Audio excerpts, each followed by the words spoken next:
The deep black between stars was not empty. It never really was. It was full of old things. Dead rocks, broken light. The cold dust of worlds that had burned out before humanity learned to walk upright. But on the edge of the solar system, past the last known asteroid belt, past the lonely drifting rocks that even the survey teams had stopped bothering to name, there was something new in the old dark. Or rather, something very old in the wrong place. Commander Dara Way saw it first on the long-range scan. She was sitting in the pilot chair of the ISV Tenacious, a salvage vessel that had seen better decades, nursing a cup of cold coffee and reading through maintenance logs that made her quietly sad. The Tenacious was not a glamorous ship, right? It was wide and slow and smelled faintly of machine oil and recycled air, and the particular kind of tire that comes from years of hard use. The crew called it home. That was enough. The scan pinged. Dar leaned forward. The number on the screen didn't make sense. The mass reading was enormous. Not asteroid enormous, not comet enormous. Something else. Something big, in a way that made the back of her neck go cold. She called her engineer, a wide-shouldered man named Tobias Crane, who came up from the lower deck with grease on his hands and sleep in his eyes. He looked at the screen. He looked at it for a long time. "That can't be right," he said. "I know," Dara said. "That's reading nearly 3 kilometers long." "I know." He wiped his hands on his jumpsuit. "We going to look." Dara was already adjusting course. "Hey, we're going to look," she said. It took 6 hours to close the distance. As they got closer, the shape on the scanner became clearer and clearer. And by the time it finally filled the forward viewport, the entire crew of 11 had gathered on the bridge, and nobody was saying anything. They just stood and stared. It was a warship. It was the biggest thing any of them had ever seen in person. Bigger than anything humanity had ever built.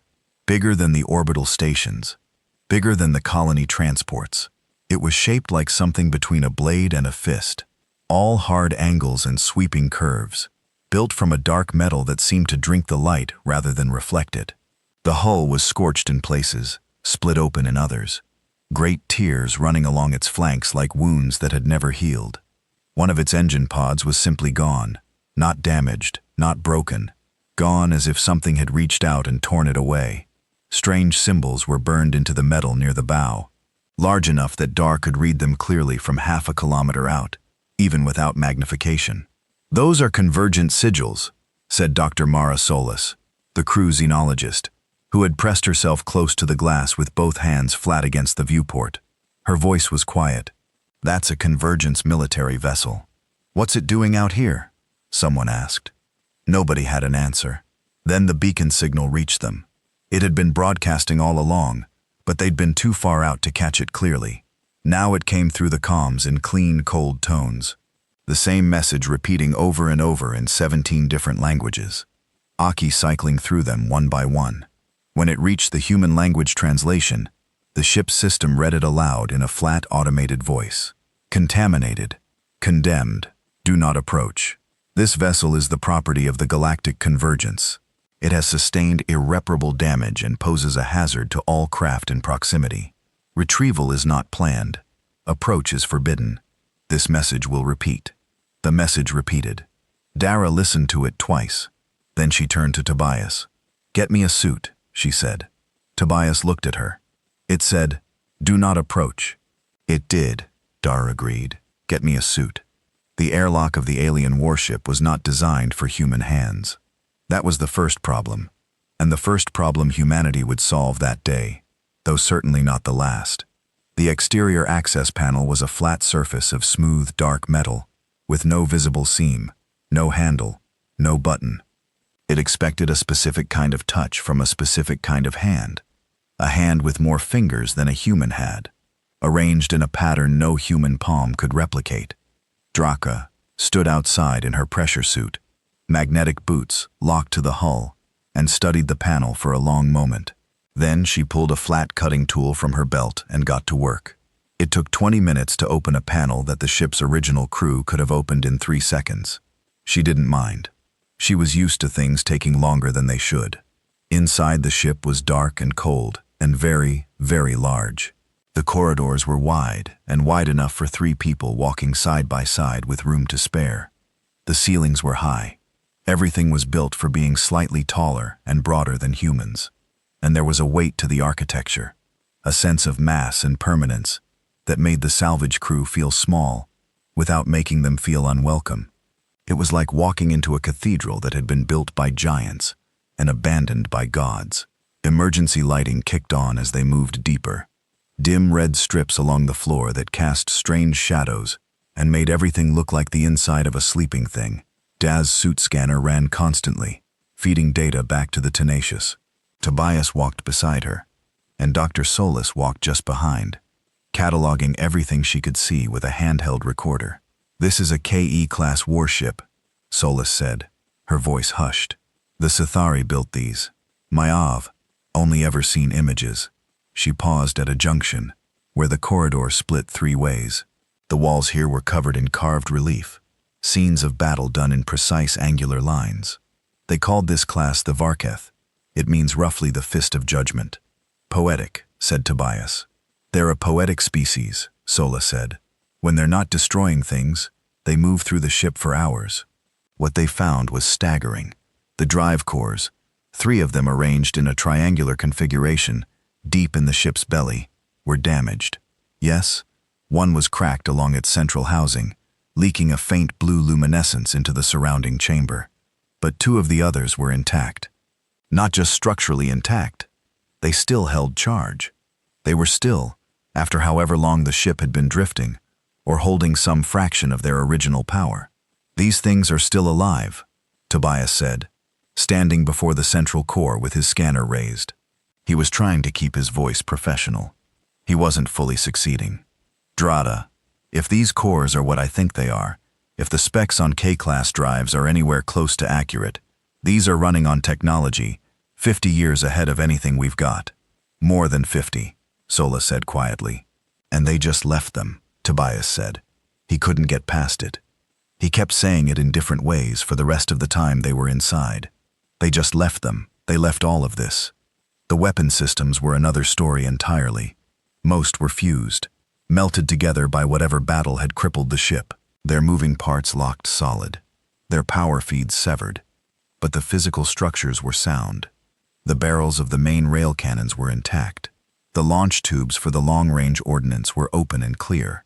And deep in the forward weapons bay, half buried in collapsed internal plating, there was something that none of them recognized. It was long and dark, and shaped like nothing in any human or known alien weapons catalog. A device embedded in the hull itself, its front end protruding slightly through the outer armor, its back end trailing wires and tubing that connected to systems Solis couldn't identify. "What is that?" Dar asked. Solis scanned it carefully before answering. She turned the scanner over in her hands and looked at the readings twice. "I don't know," she said, "but whatever hit this ship, I think this was its weapon." Dar looked at the device for a long moment. "Anity, leave it for now," she said. "Don't touch it. Mark the location."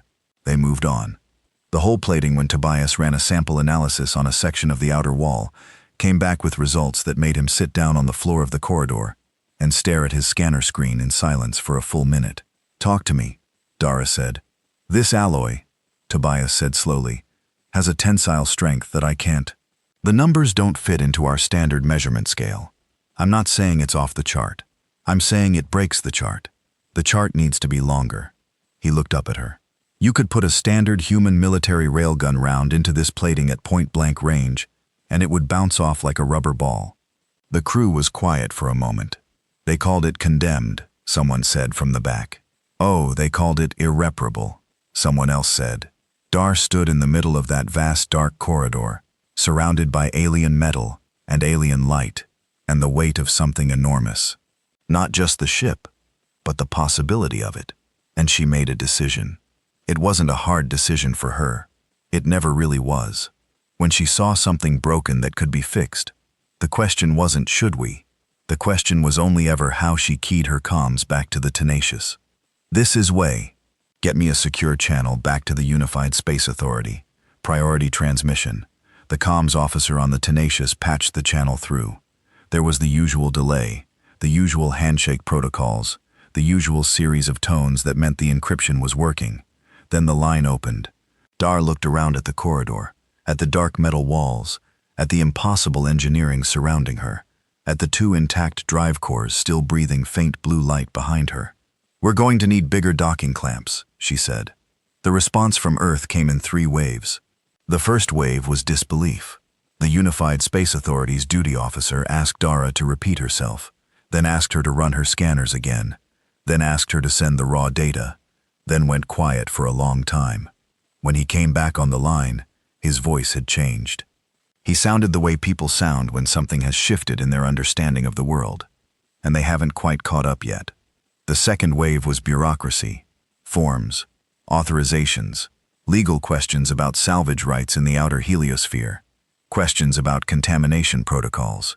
The beacon had said contaminated after all, though none of Dar's bioscanners had picked up anything unusual. Questions about convergence, diplomatic implications, questions about who would own what, and how and when. Dar answered the questions she could, and ignored the ones she couldn't, and kept her crew working. In the meantime, she had the tenacious dock loosely against the alien hull and set up a temporary pressurized connection, and her people went in and out in rotating shifts, cataloging, scanning, documenting everything they could reach. The third wave was the one that mattered. It came 48 hours after her first transmission. And it wasn't a voice message. It was a full committee.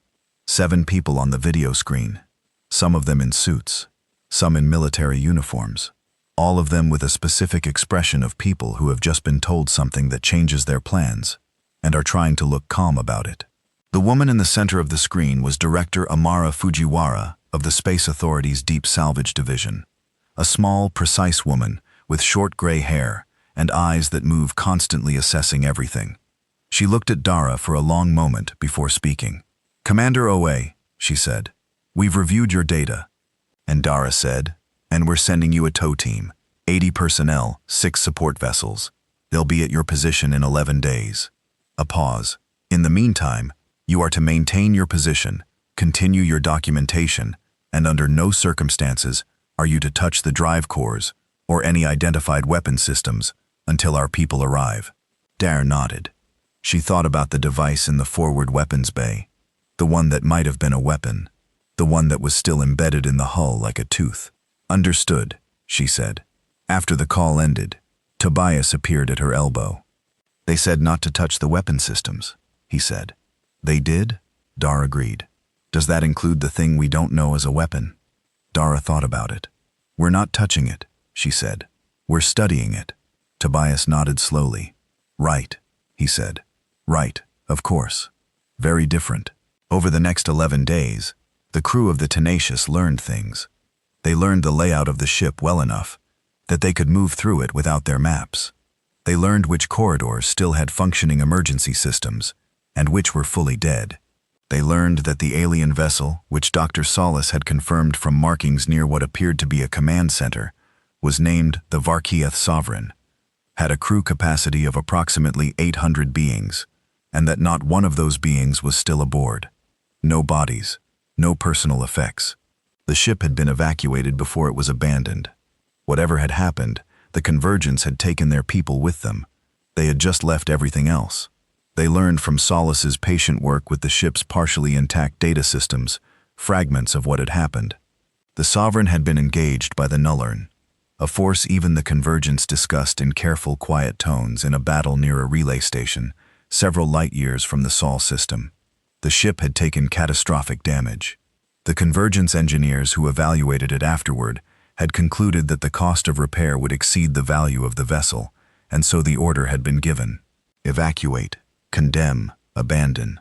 The Convergence was a practical civilization. They understood the math of loss. What they did not understand, what they could not have understood, because they had never had reason to learn it, was that humanity had a different relationship with broken things. Humans fixed things. It was not always rational. It was not always cost-effective. Sometimes it was pure stubbornness, pure refusal to accept that something was gone simply because it was damaged. A species that had spent 10,000 years repairing tools, rebuilding cities, spinting bones, and patching ships, and pulling crops out of ruined soil had developed, was deep in its collective character and almost instinctive resistance to the idea of giving up on something that still had pieces. The Sovereign had pieces, many, many pieces, and when the tow team arrived on day 11, 6 ships, 80 people, equipment that filled the Tenacious's comms with chatter, and the surrounding space with running lights. Dara stood at the viewport and watched them come, and felt something that she recognized as a kind of hunger. Not greed, not ambition exactly, something older than both, the hunger to take a broken thing and make it whole. The lead engineer on the tow team was a tall, thin man named Asante, who shook Dar's hand with both of his and immediately asked to see the drive cores. She led him there herself. He stood in front of them for a long time, the way Tobias had, but where Tobias had gone still with awe, Wame went still with calculation. His eyes moved, his fingers moved, tapping patterns against his thigh, a habit she would come to recognize as him running numbers in his head. "We can work with this," he said finally. "The Convergence said it was irreparable," Dar said, watching him. Looked at her. He was smiling, but it was a serious smile. "The kind that means I am not joking about this with respect to the Convergence." He said they were thinking about what they knew how to do. "I'm thinking about what we haven't tried yet." He turned back to the drive cores, and the hunger in his eyes matched what Dara felt. They began the long work. It took 6 days to rig the tow. Careful, slow work, you attaching guidelines and stabilizing thrusters to the Sovereign's hull, without stressing the already damaged sections further. Kwame's team worked in shifts, sleeping in rotation, eating in their suits sometimes, because stopping felt wrong. When the tow finally began, when the 6 support vessels engaged their drives and the Sovereign began, slowly to move, Dar was watching from the Tenacious's viewport. The alien ship was enormous against the starfield, dark and broken, and ancient, and full of possibility. Front. She thought about the beacon still broadcasting from somewhere inside it. Contaminated, condemned, do not approach. She thought about the drive cores still breathing their blue light. She thought about the weapon in the forward bay, the long dark thing that had been fired at this ship and was now part of it, embedded in its hull, like something that had been swallowed and kept. She thought about where this ship was going, about the forge station that the Space Authority had already begun building in the outer belt. A station designed specifically for this task, for taking this ship apart and understanding it and putting it back together into something new. About the engineers who were already being recruited, the metallurgists and xenotechnicians, and weapon specialists, and hull designers who would spend the next months or years of their lives inside this vessel learning its bones. She thought about the Convergence who had decided this ship was worth nothing. She keyed her comms. "Tenacious to tow team," she said. "Let's bring her home." The news broke on a Tuesday. It didn't break gently. It broke the way big news always breaks. First in fragments. Leaked sensor data, in blurry long-range images passed between engineering forums and deep space hobbyist networks. Then in growing waves as the larger outlets picked it up. And then all at once, everywhere in every language humanity spoke, with headlines that range from cautious to breathless to outright disbelieving. Salvage team recovers alien warship in outer heliosphere. Human crew boards abandon Convergence vessel. Dare's diplomatic incident. The find of the century. What is humanity going to do with a 3-kilometer alien battleship? The Unified Space Authority released a short, careful statement, confirming that yes, an abandoned vessel of Convergence origin had been located, recovered under interstellar salvage law. PM was being transported to a secure facility for assessment. The statement used the word assessment 4 times. It did not use the words rebuild, refit, or weapon. It did not mention the drive cores or the hull plating, or the dark device embedded in the forward burrow. But people talked. People always talked. And within a week, the shape of what was really happening had filtered out through the noise. Humanity had found the most advanced piece of alien engineering ever to fall into human hands, and they were not going to give it back. The Convergence's response came 8 days after the initial announcement. It arrived as a formal diplomatic transmission addressed to the Unified Space Authority and copied to every major human government. The message was polite, It was also very firm. Did the Varkas Sovereign was Convergence military property?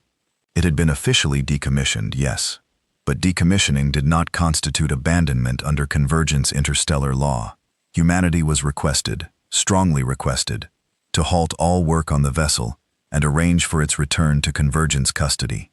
The Space Authority's legal team had been ready for this. They had been ready for it for years, actually. Not for this exact situation, but for some version of it, because the question of deep space salvage rights had been quietly debated in interstellar legal circles for a long time, and humanity had spent years carefully, patiently, without much fanfare, working to get its preferred version of those laws ratified by enough of the smaller independent systems to carry weight. The response to the Convergence was 17 pages long. It cited 43 separate legal precedents. It included a detailed timeline of the beacon's broadcast, the condition of the vessel, the absence of any Convergence recovery attempt, and a precise calculation of how long the ship had been drifting without any Convergence action. It was thorough and dry and completely immovable. The Convergence was furious. They sent Ambassador Valkyrie to deliver their displeasure in person.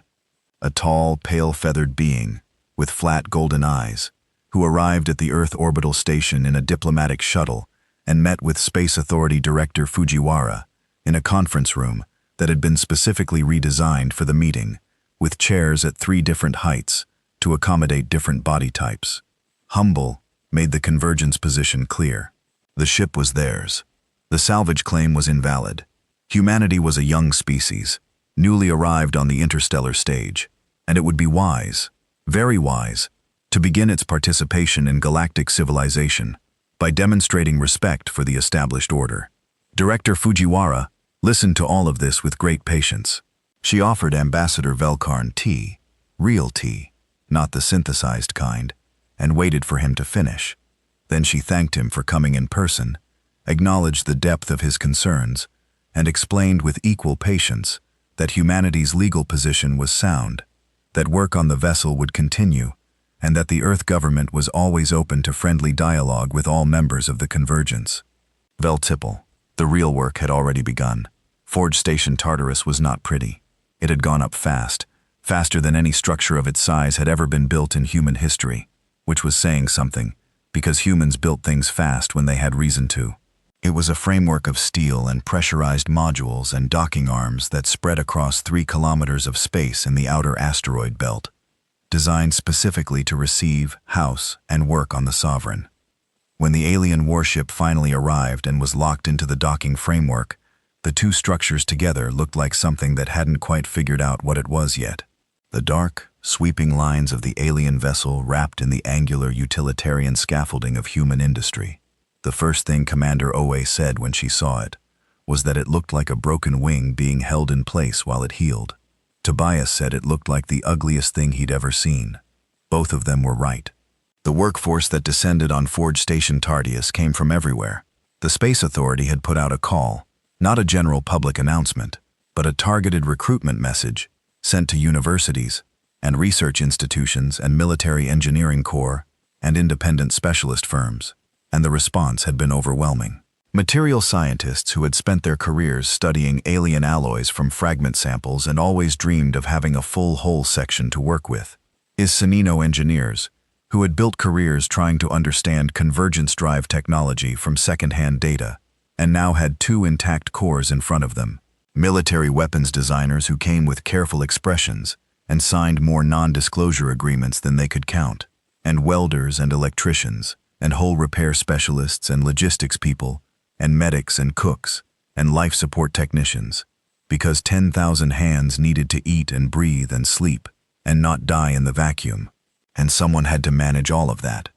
They worked in shifts 12 hours on 12 hours off. The station never went fully dark. There was always a shift working, always the sound of tools and the smell of welding, and the constant low hum of people doing hard things for a long time. Dr. Irina Vasquez arrived in the 3rd week. She came on a fast transport from the Luna Military Research Complex, with 2 assistants and a lot of luggage, and an expression that suggested she had been waiting for exactly this her entire career. She was 41 years old with close-cropped dark hair and a habit of chewing on the end of her stylus when she was thinking hard, which was most of the time. Her specialization was weapon systems, alien weapon systems specifically. She had spent 15 years studying everything humanity knew about convergence military technology from a distance, reconstructing probable designs from sensor readings and diplomatic intelligence, and the occasional fragment of debris recovered from old battle sites. It was painstaking speculative work, and she was very good at it. When she was escorted to the forward weapons bay and shown the device embedded in the hull, the long, dark thing that had been fired at the Sovereign and was now part of it, she went very still, in the way that Tobias went still in front of the drive cores, and Dwayme went still in front of the engineering challenges. It was the stillness of recognition. "I've theorized about this," she said quietly, almost to herself. "Not this exactly, but something like this." She walked around it slowly, running her scanner in broad sweeps. "I called it the Thorn in my notes. Just a name. I didn't know if it was real." She stopped and looked at it. "It's real. Can you figure out how it works?" Dora asked. Vasquez looked at her. "Yes," she said, with the kind of flat certainty that isn't arrogance. "It's just accuracy. It will take time.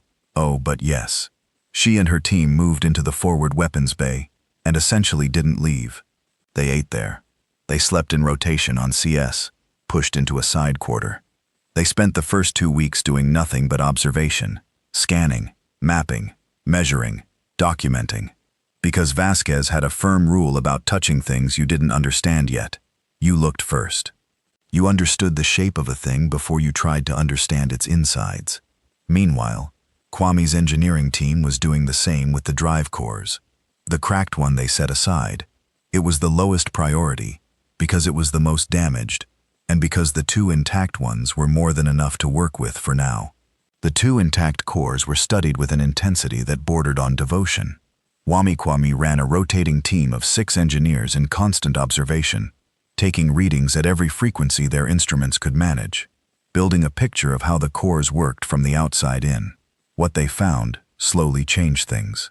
The cores were not simply more advanced than human technology, they were differently conceived. Human drive technology was built on a foundation of controlled expansion. You pushed matter in one direction, the ship went in the other. The principles were the same ones that had launched the first rockets. The convergence drive cores operated on a different principle entirely, one that Kalame's team spent 3 weeks arguing about before they landed on a description that satisfied everyone. The cores didn't push the ship through space. They asked space to move aside and let the ship through. It wasn't magic. Why? It was physics. Just physics that humanity hadn't arrived at yet. But once they understood the principle, things started to click into place fast. The engineering team began filling entire data drives with notes and diagrams and arguments and counter-arguments. And the atmosphere in the core chamber started to feel less like a workplace and more like the best classroom any of them had ever been in. Outside the ship, the diplomatic situation had grown more complicated. 3 convergence colony worlds had gone silent. Not the kind of silence that comes from communications failure. The kind that comes from something much worse. A 4th was under siege. The information leaked through the usual unofficial channels. Traders, independent news services, the quiet networks that carried information. The convergence didn't officially confirm. The Nullborn were active again, more active than they'd been in a long time. The convergence did not discuss this publicly. They were proud. And being proud meant not showing damage, not admitting fear.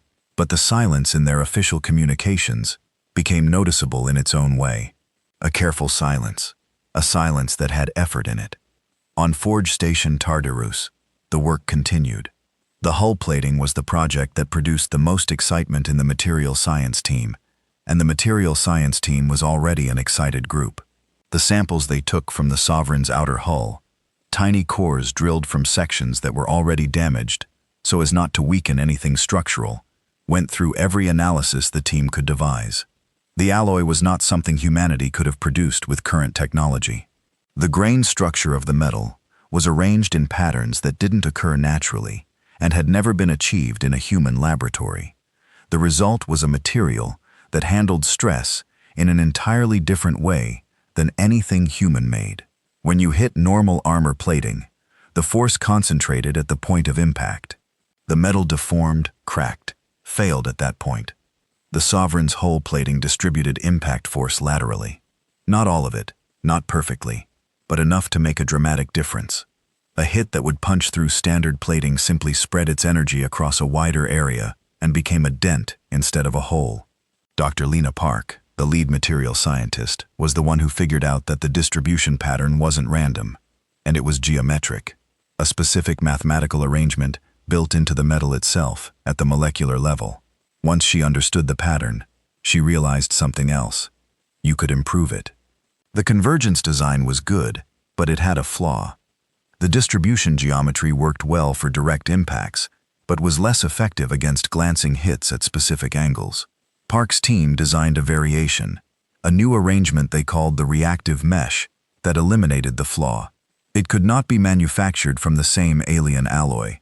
They couldn't make that alloy yet, but it could be applied as a secondary layer over the existing hull plating. It made the already extraordinary hull of the Sovereign significantly more resistant to damage. Park sent her proposal. Tawami sent it to director Fujiwara. Kung Fujiwara approved it in 24 hours. They began applying the reactive mesh to the hull in the 6th month of work. By then, the station had settled into a rhythm. Not a comfortable rhythm. There was too much urgency for comfort, but a sustainable one. People knew their jobs. Teams knew each other. The dark interior of the Sovereign was no longer strange and frightening, but familiar. Walked through, understood. Engineers had named corridors. The forward weapons bay where Vasquez worked was called the Thorn Room. The core chamber was called the Heart. The vast empty space of the main hangar bay, which could hold 12 human fighters with room for more, was called the Barn. In the Thorn Room, Vasquez made her breakthrough in month 4. She had been working backward from the device's effects, analyzing the damage patterns on the Sovereign's hull, trying to understand what the weapon had done in order to understand how it had done it. The damage was not kinetic. It was not energy in the conventional sense.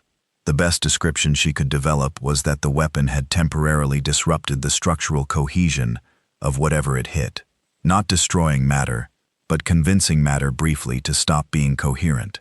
The metal of the hull hadn't been torn or burned. It had, for a fraction of a second, simply forgotten how to be metal, and in that fraction of a second, whatever followed had passed through easily. It's a coherence disruptor, she told Dar, standing in the Thorn Room, with data tablets spread around her on every flat surface. Targeted, precise, high power, fired at the Sovereign's main drive housing. She pointed to the corresponding location on a schematic. One shot. The housing stopped being coherent for 0.003 seconds. Everything connected to it failed at once. Dar looked at the schematic. Can we fire it? Vasquez looked at the device, at the wires and tubing trailing from its back end, at the power feeds that connected to systems. She now understood. Not yet, she said. The power coupling is designed for convergent systems. We'd need to adapt it. She paused. But yes, eventually we can fire it. The news of Vasquez's progress spread through the station like warmth. People who had never been in the Thorn Room found reasons to walk past it. The atmosphere on Forge Station Tartarusis, which had always been purposeful, became something else, something more charged, it more electric, the way the air feels before a storm. In month 8, the lights of the Sovereign came back on. It happened at 3 o'clock in the morning, station time. Wame's team had been working for 36 hours straight. They'd been close, they could feel it, and nobody had wanted to stop. And when the power finally cycled through the repaired conduits, and the ship's main lighting grid activated, it happened all at once. Every corridor, every bay, every compartment at the same moment, the crew of Forge Station Tartius woke to the sound of people shouting in the corridors. Not an alarm, but in something closer to joy. People ran to viewports. The alien ship, which had been dark for so long that dark had started to feel like its natural state, was lit from within. Warm amber light pouring from its windows, so golden against the black. Wami came and found Dar in the observation bay, where she was standing at the viewport, watching the ship with her arms folded across her chest, and an expression he couldn't quite read. "She's awake," he said. Dra was quiet for a moment. When she spoke, her voice was careful. The way it gets when you're feeling something large, and you don't want to spill it. "What do we call her?" she asked. Thought about it. They'd all been calling it the Sovereign, which was its convergence name, but that didn't seem right anymore. It wasn't the Sovereign now. It was something different, something new, built on old bones. "Prometheus," he said. The name had been floating around informally among the engineering team for weeks. It fit. The myth of it fit. The creature who brought fire down from the gods, who gave to ordinary hands what had been held only by extraordinary ones. Dar nodded. "The ECV Prometheus," she said. "Earth Command Vessel. The first of its kind. Log it." Somewhere deep in the station's communication systems, an automated log entry was created. It recorded the time, the date, the name, and the commander. It was a small entry. It did not look in that moment like the beginning of something that would change the balance of everything. But it was. The Prometheus had bones. Good bones. Extraordinary bones. Built by master engineers from a civilization that had been traveling the stars for 300 years before humanity's ancestors had figured out agriculture. Nobody on Forge Station Tartarus forgot that the respect was real. But respect for humans did not mean leaving things the way they found them. 1. The decision had been made early. Not in a formal meeting, not in a memo or an official directive, but in the quiet way that big decisions often actually get made through 100 small conversations between people who all arrived at the same conclusion independently. The Prometheus would not simply be repaired. Repairing it would mean returning it to what it had been before. A warship that the Convergence had decided was not worth saving. That had been their judgment. Humanity was not interested in confirming their judgment. The Prometheus would be rebuilt, and in the rebuilding, it would become something the Convergence had never imagined. The first major change was the internal layout. The original ship had 7 decks dedicated to ceremonial and administrative functions, spaces designed for formal meetings, for the display of Sithari military honors, for the specific social rituals that Convergence crews observe during long voyages. These were not small spaces. They were carefully designed and beautifully detailed with carved walls and specific lighting, and raised platforms arranged for precise social hierarchies. Wayne's team converted them to ammunition storage equipment bays and secondary engineering workshops. The decision was not made with contempt. The carved walls were photographed, documented, catalogued with care before the conversion began. Dr. Solis spent 2 weeks recording every detail of the ceremonial spaces before they changed. But when documentation was complete, the spaces became what the Prometheus needed them to be. The logic was simple. Every square meter of unused space was a resource. Resources did not get wasted.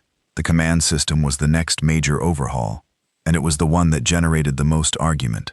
The original Sovereign had been commanded by a single AI architecture, one central control intelligence, hierarchically organized with all command decisions flowing through a single decision point. This was standard Convergence design doctrine.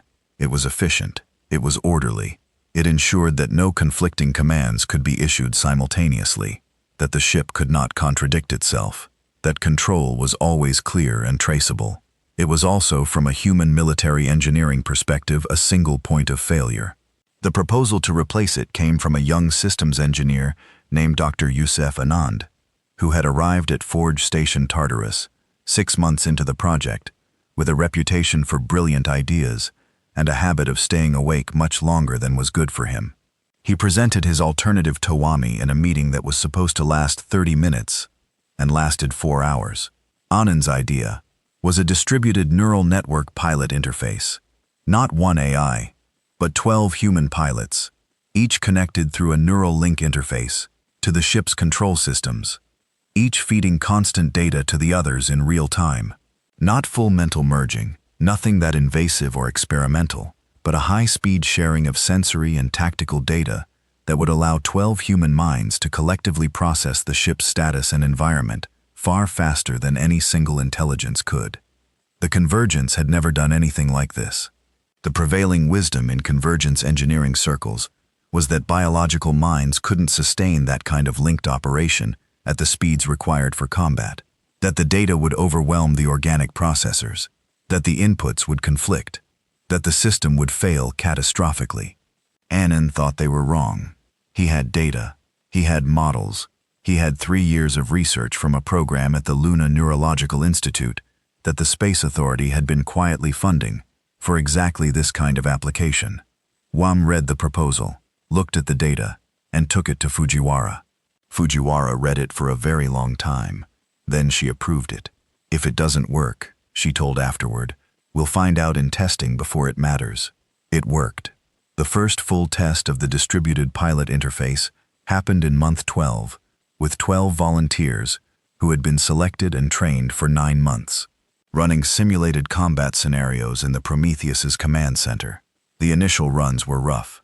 The data sharing produced headaches, disorientation, occasional nausea, a lot of swearing. The pilots described it as trying to think, while someone else's thoughts were running through the same space, at the same time. But humans adapted. That was the thing about humans. They adapted to things that should have broken them, found the edges of discomfort and learned to function there, and then pushed the edge a little further. By the 20th test run, the pilot team was executing maneuvers in simulation that no single AI system had ever managed. The Prometheus in simulation moved like something alive. The drive core breakthrough came from Annan as well, and though this one was almost accidental, he had been studying the limiters built into the core control systems, the software constraints that kept the cores operating below their theoretical maximum output. The convergence engineers who had built them had set the upper limit at 60%. Standard practice. Drive cores run hot. You leave margin for safety. You don't push beyond the tested range. Annan found the limiters. He mapped them. He then did something that a convergence engineer might have found alarming. He asked why. Not why limiters existed in general, that was obvious, but why these specific limiters were set at this specific level. He went looking for the original engineering documentation, piecing it together from the fragments of the ship's data systems that Dr. Solis's team had managed to recover and translate. What he found surprised him. The 60% limit was not an engineering limit. It was a safety preference limit. The original convergence engineers had tested the cores to 78% of maximum output during initial trials. At 78%, the system produced more heat than the cooling infrastructure could handle comfortably. The engineers had written a note in their documentation. He had to have Solis translate it 3 times to be sure he was reading it correctly. That essentially said, "This is uncomfortable to manage, so we will set the limit lower." They had not said the cores were dangerous above 60%. They had said they were inconvenient. Anand took this finding to the engineering team. There was a heated discussion. Now some engineers were conservative. You don't push alien technology past its design parameters without a very good reason and very careful testing. Others were less conservative. The discussion lasted 3 days. In the end, they tested it carefully in stages, with every monitoring system they had running at full capacity, and with the station's emergency protocols on standby. At 65%, everything was fine. At 70%, the cooling infrastructure worked harder, but managed. At 78%, the point where the convergence engineers had felt uncomfortable, the system was warm but stable. At 85%, some secondary systems needed adjustment. They made the adjustments. At 94%, the cores were running at a level that would have been considered impossible by convergent standards. The output was extraordinary. The Prometheus's potential speed, already beyond anything human-built, increased by a factor that made the navigation team fall silent when they ran the numbers, because the numbers looked wrong, even though they were right. The limiters were fear, and told Dar the night they confirmed the 94% result. He didn't say it with contempt. He said it was something more like understanding. They got uncomfortable and they stopped. They drew a line at uncomfortable and called it a limit. Dra thought about that for a while. "We do that too," she said. "Yes," Annan agreed. "But then we come back." The reactive mesh application was completed in month 14. Dr. W. Park's team had developed a process for applying the secondary layer without compromising the alien hull's own properties, and they worked their way across the entire outer surface of the Prometheus in sections over 6 weeks. When they were done, the ship had a hull that was, by their calculations, 38% more resistant to kinetic and energy weapons than the original design. And the original design had already been extraordinary. In the Thorn Room, Vasquez was ready. The power coupling adaptation had taken her team 8 months. 8 months of patient, careful, meticulous work, because the Thorn was the piece she would not rush. She had her engineers fabricate new coupling components, bridge systems between human power infrastructure and the alien device's original feeds. It tests the connections at progressively higher power levels until she was certain the original weapon had drawn power from convergent systems. Now, it drew power from human systems. The translation was not perfect. There was a small efficiency loss, but it worked. They fired the Thorn for the first time in a weapons test chamber, aimed at a section of standard military-grade armor plating at a range of 200 meters. The armor plating ceased to exist as coherent armor plating for 0.003 seconds. In that time, the test round that followed hit it as though it were air. On the other side of the test chamber, the sensors recorded an impact that should have been impossible. The round had gone straight through plating that it had no right to penetrate. Vasquez's team looked at the results. Then they looked at each other. And then they looked at the results again. "Log it," Vasquez said quietly, the same way Dar had said it when the lights came on. The word that spread through Forge Station Tartarus after the weapons test was different from the warm excitement that had followed the lights coming on. It was quieter, heavier. People understood for the first time with full weight exactly what was being built in their space dock. This was not a museum piece. This was not a trophy. This was a weapon, a true weapon. Something with real teeth. Something that had been broken by the Nullorn and was now coming back stronger than before, wearing human hands. The formal weapons performance evaluation was conducted in month 17, with military observers present from 4 different Earth nations in the Space Authority's High Command, or the Prometheus, ran through its paces in a controlled deep space testing zone. Speed tests, maneuverability tests, weapons tests, across all systems including the Thorn, hull resistance tests, using controlled impacts at various energy levels. The final numbers were sent to Director Fujiwara in a report that she read alone in her office with the door locked. The Prometheus outperformed the Varkus Sovereign's original specifications by a factor of 3. 3 times faster, 3 times better protected weapon systems that were entirely original, plus 1 that the Nullorn themselves had built and that now answered to human command. A crew interface that no convergence ship could match for speed or adaptability. And somewhere inside all of it, 12 human pilots who had learned over 17 months of training, honored to think together in ways that surprised even the researchers who had designed the system. Fujiwara sent the report to the Senior Space Authority Council. She included a 1-line cover note. It read, "We are ready. The question is what we are ready for." The Convergence had been watching, with increasing unease, through their diplomatic intelligence networks and their long-range sensors. They had expected, most of their analysts had expected, that humanity would tinker with the ship, repair some of the damage, perhaps manage to restart one of the drive cores, declare victory, and call it a trophy. That was what a young species did with something it didn't fully understand. That was the pattern the Convergence had seen before. The reports coming back from their observers were not describing a trophy to High Warden Dross of the Colleen. One of the most senior military voices on the Convergence Council convened a closed-door meeting with 6 other council members. The meeting lasted 12 hours. The transcript that eventually leaked to human intelligence networks showed a council that was frightened, though it took careful reading between the lines to see it, because Convergence Council members did not say frightened directly. They said concern. They said significant development. They said recalibration of strategic assumptions may be required, and one line attributed to Dross himself. That was unambiguous. We gave them a wound. They made it a weapon. What the Convergence did not say in that meeting, what they could not yet bring themselves to say, was that they needed help because the Nullorn had gone silent. 4 colony worlds were dead. A 5th had been warned. The Convergence's own warships had engaged Nullorn forces twice in the past 3 months and been damaged both times. They were too proud to ask. On Forge Station Tartarus, Dara Way stood on the deck of the Prometheus. Her deck now, because the Space Authority had officially given her command 3 weeks ago, and walked the length of the main corridor from bow to stern and tried to understand what she was in charge of.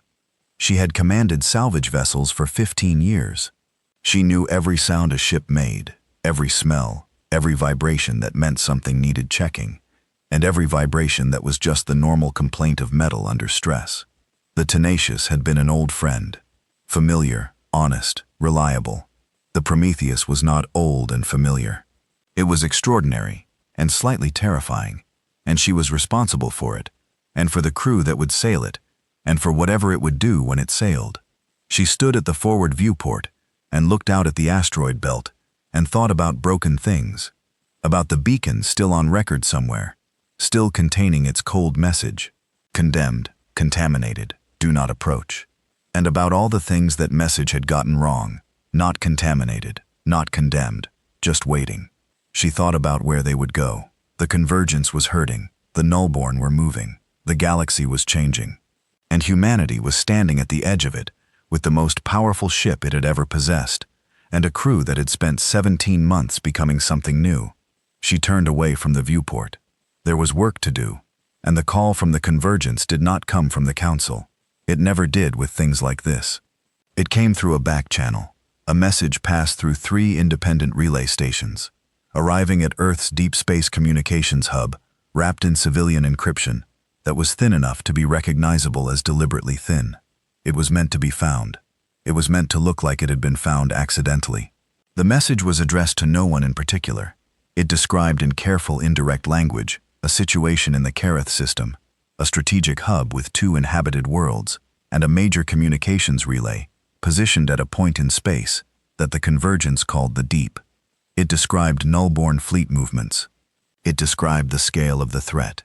It described the current status of convergence forces in the region, with a specificity that could only have come from someone with access to convergence military intelligence.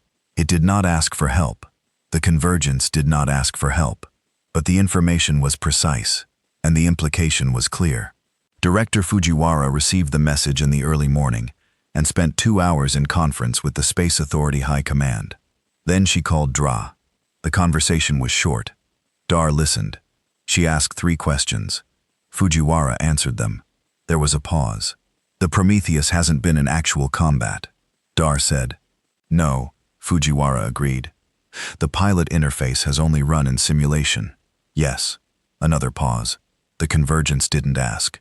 They didn't. Fujiwara said they won't. SWAT, you know that. Dar was quiet for a long moment. She was standing in the Prometheus's command center, a space that her crew had quietly redesigned from the convergence original, keeping the bones of the layout but rearranging the stations, adding the neural link chairs in a circle at the center, replacing the single commanding throne with a practical command platform that put the senior officer in the middle of the information, rather than above it. Karth Deep, she said. Karth Deep, Fujiwara confirmed. We'll need transit time. 31 hours at safe FTL. Take 22. Fujiwara said. Don't be safe. The Prometheus left Forge Station Tartarus 14 hours later. The departure was not ceremonial. There was no crowd, no speech, no music. The docking clamps released, the thrusters engaged. Heard, and the ship moved slowly at first, then faster still until the asteroid belt was behind it, and the dark between stars was ahead. In the command center, the 12 pilots settled into their neural link chairs. The interfaces engaged one by one, each pilot feeling the familiar disorientation as the data sharing system came online. 12 sets of perceptions briefly overlapping. 12 minds finding the rhythm of thinking together. The headaches had never fully gone away. Everyone had learned to work through them. Dar stood at her command platform and watched her crew work and did not say anything because there was nothing that needed saying. They knew what they were going into. They were ready or they would find out they weren't. And either way, the only direction was forward. Annan brought the cores to 94%. The Prometheus went to FTL. The convergence fleet at Cathan's Deep was 17 warships strong, a significant force by any normal measure assembled with genuine urgency, commanded by Admiral Vorheth of the Stari, a veteran of 40 years of convergence military service. He was not a careless commander. He had assessed the situation, planned his engagement, positioned his ships well. The Nullorn arrived in 31 vessels. They did not arrive in formation. They did not arrive with any pattern that the Convergence tactical system could predict or categorize. They dropped out of whatever mode of travel they used. It was not FTL in any sense the Convergence recognized. In multiple points simultaneously surrounding the defensive perimeter before it could fully form, and the first exchange of fire lasted 11 minutes. When it ended, 3 Convergence warships were destroyed, and 4 more were heavily damaged. The Nullorn had lost 2 ships, not destroyed, but driven back, their hulls scored by concentrated rail cannon fire. Vorheth reorganized. He was good at reorganizing under fire. He had done it before. He brought his remaining ships into a tighter formation, concentrated their fire, and prepared for the second engagement. The second engagement lasted 22 minutes. 2 more Convergent ships died. The Null pressed inward. They were patient, inhumanly, unanythingly patient, in a way that was its own kind of horror. They did not rush. They did not seem to feel urgency.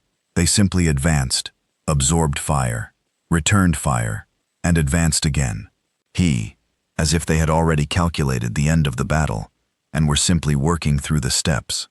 Vorheth's tactical officer told him, in a voice that was very quiet and very controlled, that their current rate of attrition would result in total fleet loss in approximately 4 hours.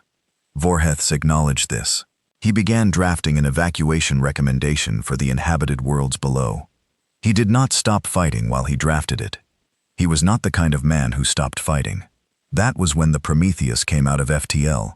It came in fast, faster than any ship of its size had any right to move, dropping out of transit at the edge of the engagement zone and immediately rolling into a hard bank that should have been impossible for a vessel 3 kilometers long. The 12 pilots were thinking together, and what they collectively decided the ship should do, the ship did, because 12 minds processing the same data found solutions faster than one. Admiral Vorheth's tactical display suddenly acquired a new contact. His tactical officer stared at it for 3 seconds. 3 seconds in the middle of an active battle was a long time to stare at anything, and said, "Admiral, that's the ship. The human ship, the Prometheus." Vorheth looked at it at its size, at its speed, at the way it was moving. "Open all frequencies," he said. The Prometheus was already broadcasting. Not a message, not yet. Just a signal, a presence, a declaration that it was here, and it was not stopping. Dar's voice went out on all frequencies, Convergence and Nullborn both. She did not make a speech. She did not warn the Nullborn or give them a chance to retreat. Speeches were for after. She simply said 3 words to her crew in a calm, clear voice that the recording systems would preserve perfectly. Vasquez, the Thorn. And then the battle began. The Convergence historian Sarah Moth, who had been aboard Vorheth's flagship to document what was expected to be a significant, but ultimately contained military engagement, later wrote the only account of what followed from a Convergence perspective. The account was read widely, translated into every Convergence language, and debated by military analysts for years. She wrote, "I have spent my career studying battle. I have read accounts of 1,000 engagements across 3 centuries of Convergence history. I have a framework for understanding war, the movements of ships, the logic of tactical decisions, the calculus of force against force. The Prometheus did not fight within my framework. It fought in ways I did not have language for, and I have spent 20 years since trying to develop that language. I am not certain I have succeeded. What the Prometheus did was this. It did not engage the Nullborn the way the Convergence engaged them. The Convergence fought by established doctrine, formations, coordinated fire, predictable approach vectors, the accumulated tactical wisdom of 300 years. It was good doctrine. It had won many battles. The Nullborn had learned it. They had fought the Convergence many times. They knew the patterns. Their patience was partly the patience of something that had studied its enemy and knew how long each move would take. The Prometheus had no doctrine. Or rather, it had human doctrine, which was a different thing entirely. Because human military history was a long, complicated, often brutal argument between people who thought you should follow the rules and people who thought the rules were just what your enemy expected. The Prometheus had been designed and crewed by people who had grown up in that argument. and had a strong opinion about which side was right. The 12 pilots moved the ship the way their linked minds collectively decided it should move, not according to a plan, but according to the situation, as it was changing in real time.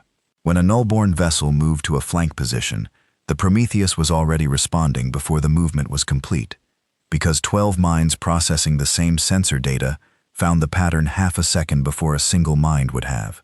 Audrey, half a second in a battle between ships moving at fractions of light speed was significant. The Thorn fired twice in the first 6 minutes. The first shot struck a null-born vessel at the junction of its drive system and its weapons array. The vessel's drive coherence failed for 0.003 seconds.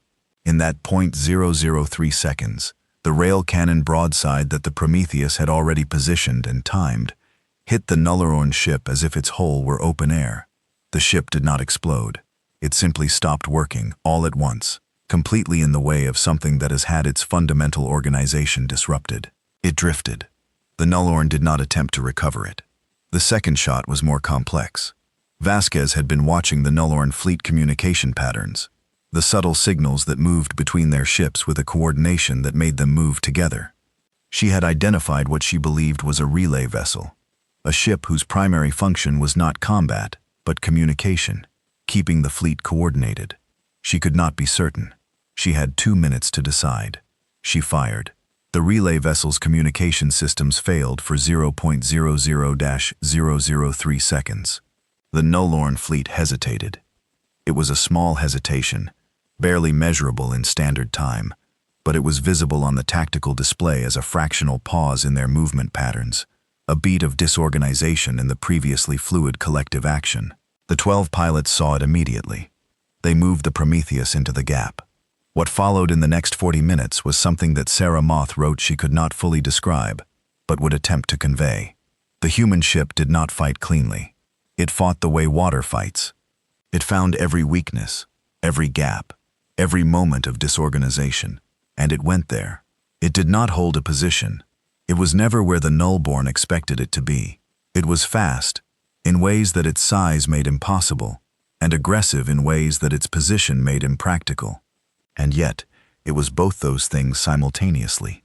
The remaining convergence vessels under Vorheth's command did something smart. They stopped trying to fight alongside the Prometheus and instead watched where it was not. The Prometheus was drawing Nullorn attention like a sun draws light. Vorheth moved his ships to the edges of that attention and picked off Nullorn vessels that were focused elsewhere. It was the first time in the battle that the Convergence fleet had been able to choose where they wanted to be. The Null endured for another hour and 10 minutes. They adapted. They always adapted. Always found adjustments to new situations. Always surprised their enemies with responses that had not been anticipated. They found counter-moves to the Prometheus's speed. They found angles that the pilot interface took longer to process. They concentrated fire in ways that tested even the reactive mesh hull. Twice the Prometheus took significant hits. Sections of the outer hull deformed. The reactive mesh absorbed most of the energy, but most was not all, and there was damage. Dura felt it through the ship, the way you feel a blow through a vehicle. Distant, translated, but real. She did not change course. The Nullorn had never retreated. That was in every piece of intelligence humanity had gathered about them. They fought until they won, or until they were destroyed, and they had never been seen to do otherwise. The Convergence's experience of them was of an implacable advance that only fire and sacrifice could slow. The Nullorn retreated. They did not leave all at once. 3 vessels went first, simply turned and accelerated away from the engagement zone at maximum speed. Then 6 more followed. Then the rest in a broken, uncoordinated flight that looked nothing like their previous discipline, because whatever system had kept them coordinated was damaged, and they were each acting alone for the first time. The Battle of Kuth Deep ended. The inhabited worlds below were safe. The relay station was intact. The Convergence fleet, what remained of it, was battered and damaged and alive. In his log written several hours later, when his hands had stopped shaking, Admiral Vorheth of the Sithari recorded his official account of the engagement. He was precise and professional, and accurate in every detail. At the end of the official record, he added a personal note that was not required, and that he knew would be read by future historians. I have seen war for 60 years. I have seen the Kalan campaigns and the border engagements in the long battle at Thero Station that we do not speak of in polite company. I have seen courage and strategy and sacrifice. I do not know what I sought today. I do not know if it was courage, because courage implies risk accepted, and I am not certain the humans perceived the risk the way we would. Only like I do not know if it was strategy, because strategy implies a plan, and I am not certain they were following one in any sense. I know that they came when they did not have to. I know that the nullborn who have never retreated, retreated. I know that when I look at the tactical recording of that battle, I see something I cannot fully explain. I do not know whether to be grateful or terrified. I suspect I should be both. Dar sat in the command center after the battle, when the FTL was engaged, and Kareth Deep was falling behind them, and let herself be tired.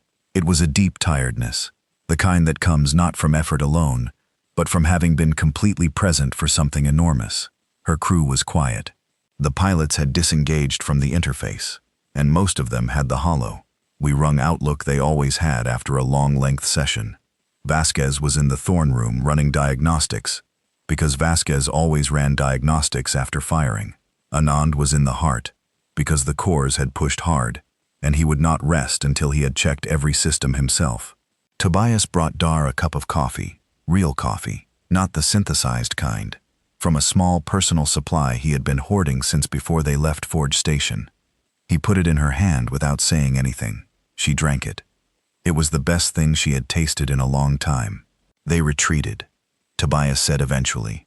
They retreated, she agreed. Nobody's ever made them retreat. I know. He was quiet for a moment. Are you worried about what that means for them? What they do next? Drasha thought about it. The Nullborn had retreated. They were still out there. They would adapt. That was what they did. Whatever they had learned today, they would incorporate. They would come back differently. Yes, she said. I'm worried about it. But she wrapped her hands around the coffee cup and looked at the forward viewport at the stars moving past, in the long silver streaks of FTL transit. But we'll be ready, she said. That's what we do. The invitation arrived 48 hours after the Prometheus returned to Forge Station TARDIS. It was not phrased as an invitation because the Convergence Council did not phrase things as invitations when they felt they were doing someone a favor. It was phrased as a summons, a formal request for a representative of humanity to appear before the full Convergence Council at the station of Elkarn to discuss the events at Kaith Deep and their broader implications for the ongoing Nullorn crisis. The word crisis was new. The Convergence had been calling it a situation in all previous official communications. Crisis meant something had changed, not just in the facts of the matter, but in how the Convergence was willing to speak about it. Director Fujiwara read the message 3 times. Then she forwarded it to Dar, with a single sentence attached. You should be the one to go. Draga forwarded it to Tobias with a single sentence attached. I'm going to need clean clothes. The meeting was held in the Convergence diplomatic station above the neutral world of Ether 6, a world that nobody particularly owned, and everybody occasionally agreed to meet on, which was the best kind of neutral ground. And the station was enormous, and formal, and very beautiful in the Sithari style, all flowing lines and carved surfaces, and the kind of light that seemed to come from everywhere and nowhere at once. The council chamber held representatives from all 7 convergent species. They sat in a curved arrangement, a very precise curved arrangement. Every position calculated to express the exact degree of status and relationship that existed between each species. The Centauri sat highest because it was a Centauri station. The Kalan sat beside them. The remaining 5 species occupied positions that communicated to anyone who knew how to read it, the entire complex social architecture of convergent civilization. There was one additional chair. It had been placed at the floor of the chamber, lower than every convergence representative, in which was the position traditionally occupied by species that had not yet been granted full standing. It was a small, deliberate signal. The convergence was offering humanity a seat. They were also communicating what kind of seat it was. Dar walked into the chamber alone. She had been offered an escort, and had declined. She was wearing her command uniform. The Space Authority's dark blue, simple, well-made, entirely without the kind of elaborate decoration that Convergence military dress tended to favor. She looked around the chamber once, taking in the architecture, the faces, the arrangement of seats. She walked to the empty chair and looked at it. Then she pulled it out from the table, turned it 90 degrees, and sat down sideways to the table. Not lower than the council, not higher, but level with the middle tier. On her back to no one, her face turned so she could see the full arc of the chamber. It was a small thing, but the chamber went quiet in a way that wasn't the quiet of a meeting beginning. It was the quiet of people noticing something. High Warden Dross of the Kalen, who had spoken the words we gave them a wound. They made it a weapon, sat at the left end of the arc. He was very old by Kalen's standards. His hide a deep weathered gray, his eyes the amber of old things that had seen a great deal. He watched Dara move the chair and settle into it, and something in his expression shifted. Something that was not quite amusement and not quite respect, but lived in the territory between them.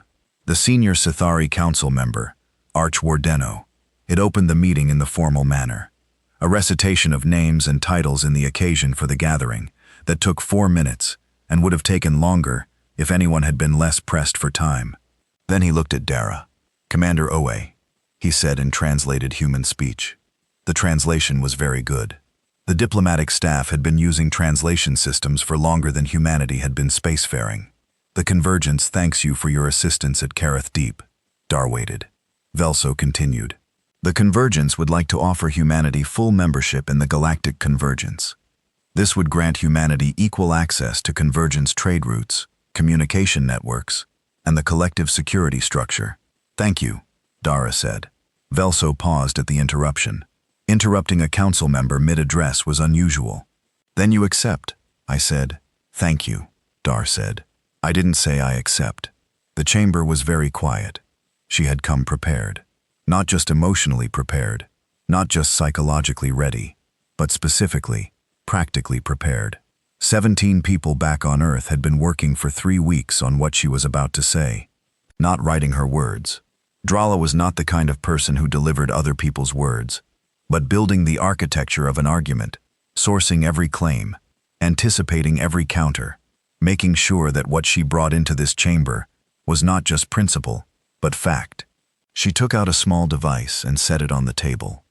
It projected a document into the shared holographic display space, a document visible to every member of the council. "Humanity is grateful for the offer," she said. "A seat at the table is something we understand the value of. But a seat at the bottom of the table as the newest and therefore smallest voice in a structure that has not changed its fundamental organization in 300 years. We'd like to suggest that now is a good time to think about structural change," Velo said, very carefully. "What kind of change?" "The tiered species hierarchy." Dar said it ends full equality of standing for all member species, not a hierarchy based on when a species first achieved FTL travel. The species that got to the stars first didn't necessarily get there because they were better. They got there because the circumstances of their world permitted it sooner. We don't think that should be the basis for permanent inequality. She let that sit for a moment. Then she continued.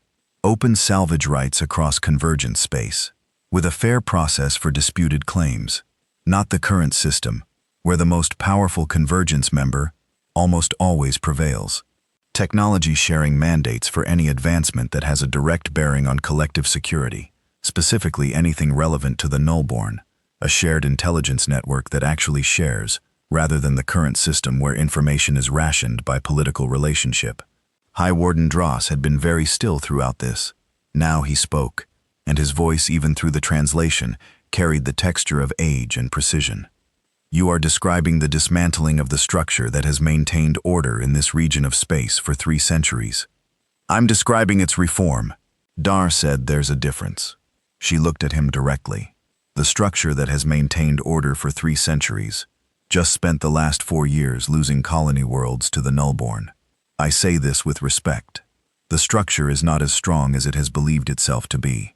And the reason a salvage crew from a species you considered primitive boarded an abandoned convergence warship and turned it into something that drove off the nullborn, the reason for that is the same reason we're sitting here having this conversation instead of a different one. The structure underestimated us.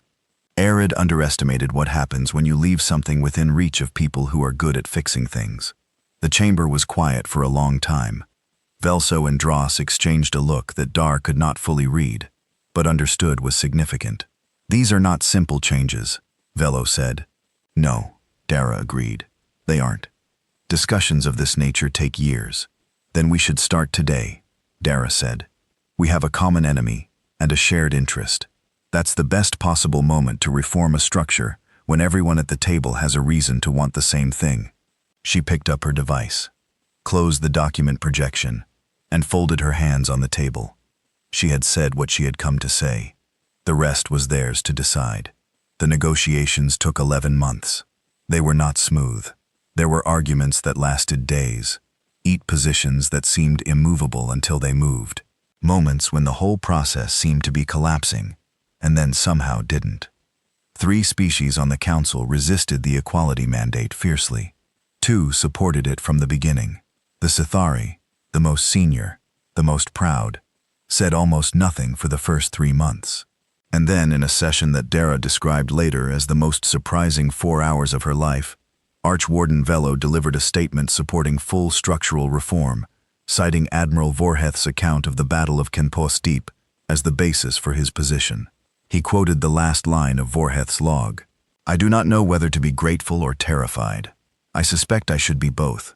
If our finest military mind with 60 years of experience cannot categorize what humanity did at Kaith Deep," Velso said, "then our current framework for understanding the relationship between species is insufficient.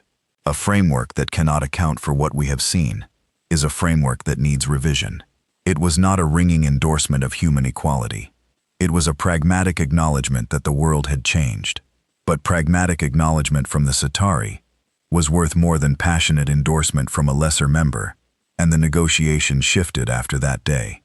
The final accord, called the Ether 6 Accord for where it was signed, established full species equality within the convergence structure, created a shared intelligence council with mandatory participation, instituted open salvage rights with an independent arbitration process, and mandated military technology sharing for any advancement with direct relevance to collective defense.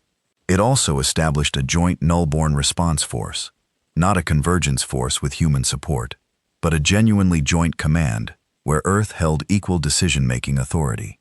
Dar signed it on behalf of Earth with a pen, a real physical pen, because she had a weakness for old things. And the Convergence's signing ceremonies used light projection systems that left no physical mark. She brought her own pen.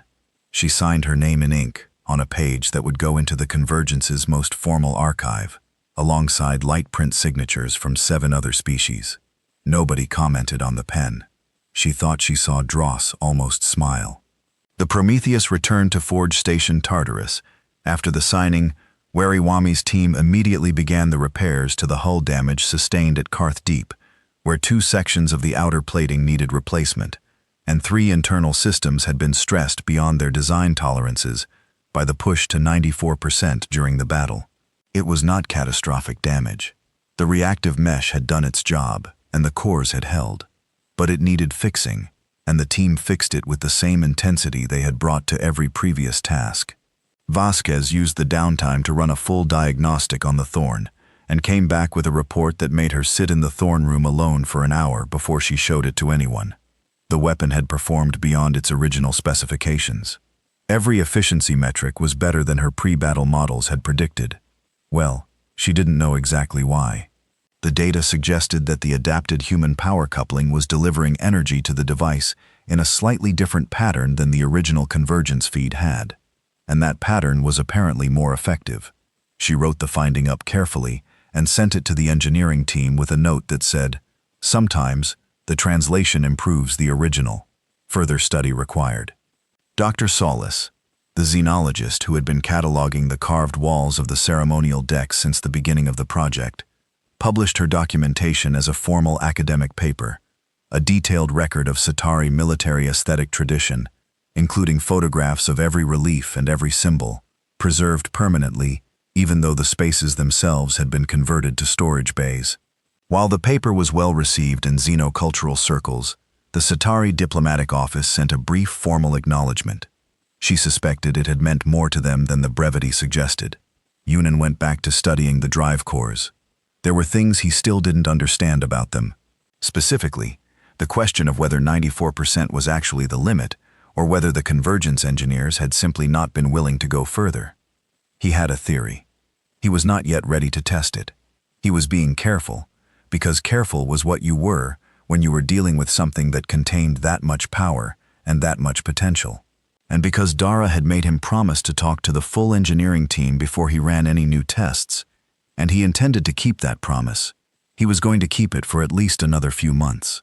Tobias, who had once described Forge Station Tartarus as the ugliest thing he had ever seen, had quietly started calling it home. He had a cabin here, a workshop, and a small window that looked out at the Prometheus. Sometimes in the early morning station time, when most of the crew was sleeping and the station was at its quietest, he sat by that window with a coffee and watched the ship. He had been a salvager for 20 years. He had spent those years finding things that were broken and getting them to the people who could fix them. He had never before this been one of the people who did the fixing. Not at this level. Not for something this significant. He thought about that sometimes, about the accident of being in the right place at the right time and with the right skills, and what it had led to about the scan that had pinged on a Tuesday and shown a mass that didn't make sense. About Dra, leaning forward in the pilot chair of the Tenacious and saying, "We're going to look in the Convergence's primary historical archive on the Sithari homeworld." There was a collection of artifacts from significant moments in Convergence history. Battle flags, treaty documents, the original mapping charts of the first FTL explorers, things that had been kept because they were important, because they were the physical record of moments that had changed what followed. 6 months after the signing of the Ether 6 Accord, a new addition was made to the collection. It was not a convergence artifact. It was a human object, a metal disc about the size of a human palm, hound engraved with a star map of the Sol system on one side and the words ISV Tenacious on the other. Drara had found it in her pocket when she was packing up her quarters on the old salvage ship before she officially transferred her command. She had kept it for years as the kind of small, insignificant thing you carry without thinking about the way sailors carried tokens of ships they loved. She had left it with the Convergence archivist at the end of the negotiations without much ceremony, because she didn't want to make a production of it. But she thought there should be something physical in the record, something that said, "This is where it started." The archivist, an ancient, meticulous Kaelin named Velo Ross, who had been cataloging Convergence history for longer than most current council members had been alive, placed it in the case beside the other artifacts. She wrote its entry herself in the precise formal language that the archive used for all its records. Under its entry, the museum also displayed a physical copy of the original engineering report on the Varkas Sovereign, the Convergence assessment that had declared the ship unsalvageable, the report that had been wrong in every important way. Below the report, Valeros had written the placard herself. The archivist was not by nature a person who wrote dramatic things. She was precise. She was measured. She had seen a great deal of history and was not easily moved to strong statements. But she had read Vorheth's log, and she had read Sarah Moth's account of the battle. Thin, and she had been present quietly, in the back of the chamber, for every session of the Ether 6 negotiations. She had watched Dry move a chair and sit sideways at a table that had been arranged to tell her where she belonged, and she had thought about it for 11 months. And when she sat down to write the placard, she knew what it should say. It read, "Filed 2185. Human salvage of vessel commenced. 2187. Vessel returned to service. 2189. Recommendation. Do not leave broken things where humans can find them. Asterisk." She looked at it for a long time after she wrote it. Then she placed it in its frame, under the glass beside the old salvage tag from a ship called the Tenacious. Outside, the galaxy continued. The Nullorn were still out there, quieter, changed, carrying the memory of a battle they had not expected to lose. And the Joint Response Force was being built ship by ship and decision by decision, with humans and convergent species working at the same level for the first time in history. The Prometheus was flying patrols, learning its range, pushing its boundaries in the way that it always had, finding the edges of what it was capable of and moving them a little further. Dar was on its bridge. Tobias was in the engine room. Vasquez was in the Thorn room. Anand was in the heart, thinking about the cores, making his careful calculations, waiting for the right time to bring his theory to the team. The stars moved past. Somewhere in the outer heliosphere, where the Tenacious had found a dead ship drifting in the dark, there was nothing now but space. The beacon that had once broadcast its careful, cold warning, contaminated, condemned, air, do not approach, was silent. It had been deactivated months ago, removed during the Convergence's official transfer of the salvage claim to Earth Authority. The dark out there was just dark again, full of old things, full of possibility.